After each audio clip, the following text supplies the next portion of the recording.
ತುಂಬೆ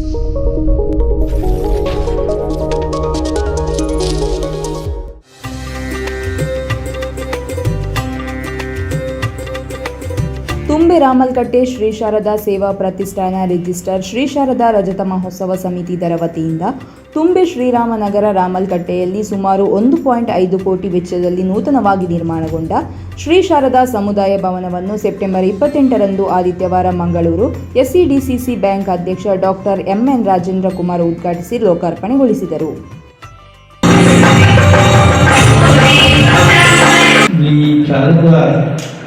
ಉತ್ಸವ ಸಮಿತಿಯ ಸದಸ್ಯರೇ ಹಾಗೂ ಇದರ ಬಗ್ಗೆ ಇರುವಂಥ ಅಭಿಮಾನಿಗಳು ಸುಮಾರು 25 ವರ್ಷದ ಹಿಂದೆ ಪ್ರಾರಂಭಗೊಂಡಂಥ ತುಂಬೆ ಶಾರದೋತ್ಸವ ಇವತ್ತು ನಾಳೆಗೆ 25 ವರ್ಷ ಹೋಗ್ತದೆ.